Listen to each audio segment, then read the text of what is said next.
इंसान एकमात्र ऐसा प्राणी है दोस्तों जिसका जहर उसकी दांतों पर नहीं बल्कि उसकी बातों पर होता है। नमस्कार दोस्तों, मैं ज्योतिष आचार्य वासुदेव मिश्रा आपका अपने चैनल सत्य की खोज में हार्दिक अभिनंदन करता हूं। दोस्तों, आज का यह ज्योतिष का कार्यक्रम आप लोगों के लिए यानी कि वृषभ राशि वालों के लिए बेहद ही ज़्यादा खास कार्यक्रम साबित होगा।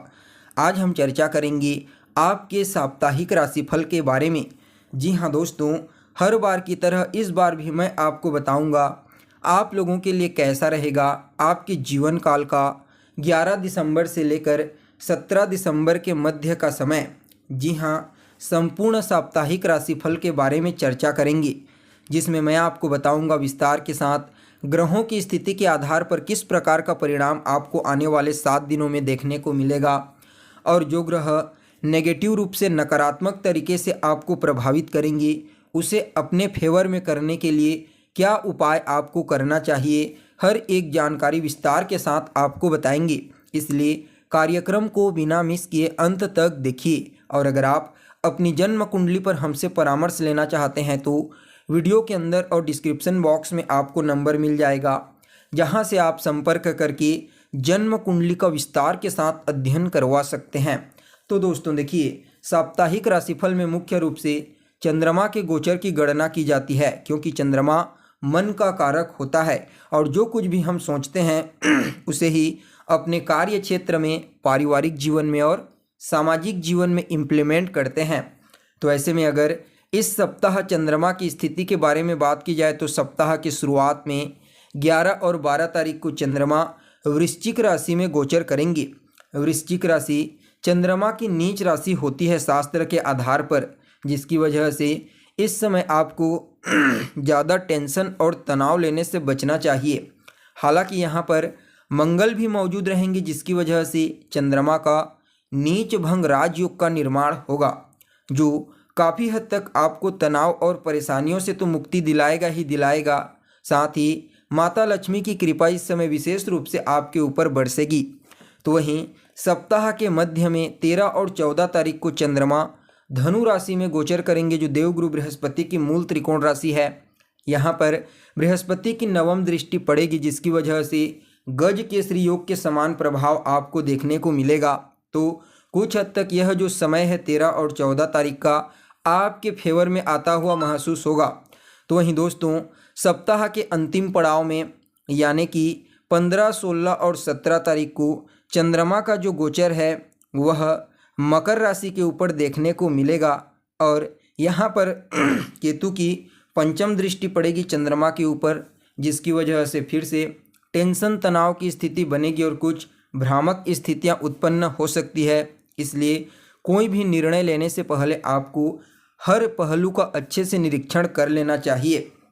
तो देखिए, आप लोगों के लिए, वृषभ राशि वालों के लिए चंद्रमा का जो गोचर है वह सप्ताह की शुरुआत में 11 और 12 तारीख को आपके सप्तम भाव में होगा कुंडली के, और यहाँ पर चंद्रमा के साथ मंगल भी होंगे, जिसकी वजह से यह एक धन योग का तो निर्माण होगा, क्योंकि यह लक्ष्मी योग बनेगा और फिर से चंद्रमा का नीच भंग राजयोग का भी निर्माण होगा, जिसकी वजह से यह जो समय है मुख्य रूप से व्यापारियों के लिए अत्यंत ही श्रेष्ठ कहा जा सकता है। वृषभ राशि के जो व्यापारी हैं उनको इस समय अपने कार्य क्षेत्र में विशेष रूप से सफलता की प्राप्ति होगी। विवाह के बहुत ही अच्छे अच्छे रिश्ते आएंगे। अगर अभी तक आप विवाह के लिए प्रयास कर रहे थे लेकिन कोई भी बात नहीं बन पा रही थी तो समझ लीजिए इस सप्ताह आपके विवाह के चर्चे चलेंगे। तो वहीं दोस्तों, आपके वैवाहिक जीवन में अगर आप पहले से शादीशुदा हैं, पुराने समय से वैचारिक मतभेद चला आ रहा था, किसी न किसी बात को लेकर के समस्या थी, तो इस सप्ताह वह समस्या भी आपको दूर होती हुई भी महसूस होगी।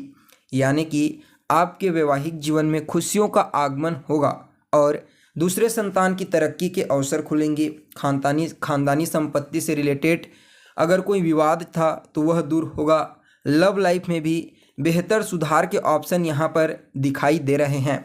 इसके अलावा आपके पेट और गले से रिलेटेड जो भी समस्या है उसमें भी कहीं ना कहीं सुधार होता हुआ आपको नज़र आएगा। जीवन साथी से जो अभी तक दूरियां बनी हुई थी वह दूर हो जाएगी। फिर से जीवन साथी के साथ आपके संबंध बेहतर होंगे।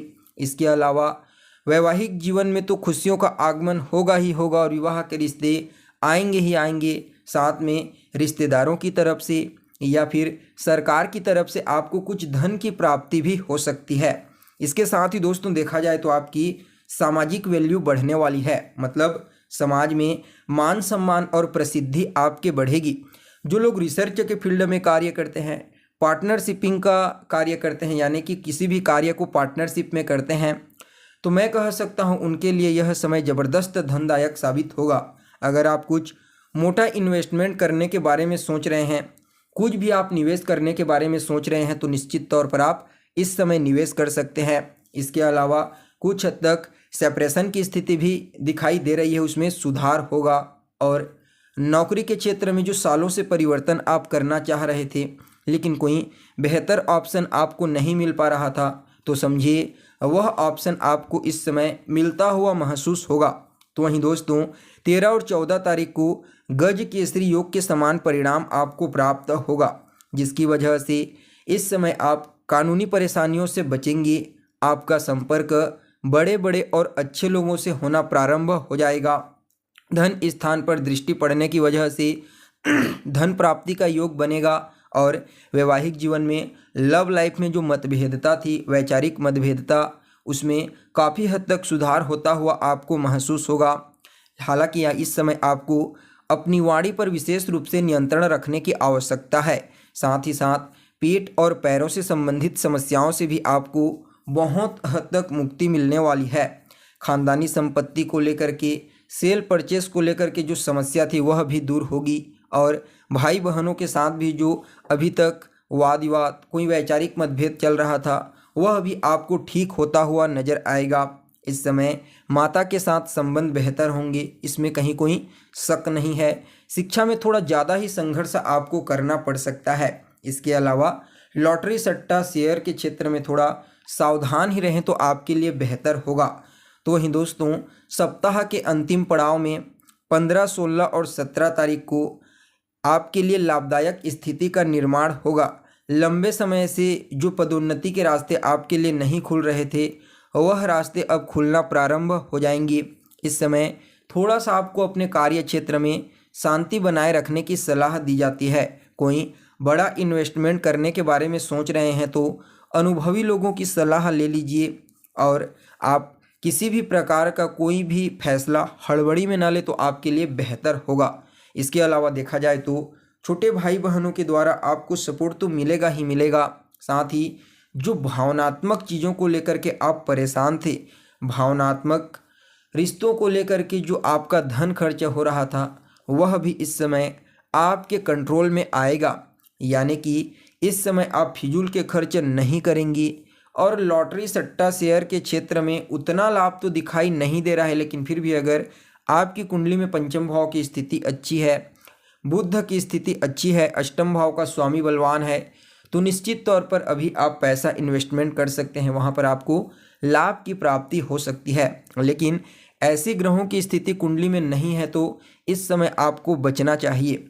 तो वहीं दोस्तों यात्रा जो है वह आपके लिए थोड़ा पैसा बर्बादी का कारण बन सकता है। इसलिए कोई भी यात्रा करते हैं तो पहले उसके परिणाम को अच्छे से निरीक्षण कर लीजिए, उसके बाद यात्रा करेंगे तो आपके लिए बेनिफिशियल साबित होगा। कुल मिलाकर के कुछ मामलों में आपको इस सप्ताह सावधानी बरतनी है, तो वहीं कुछ मामलों में विशेष सफलता की प्राप्ति होगी, जिसके बारे में आपको बता दिया गया है।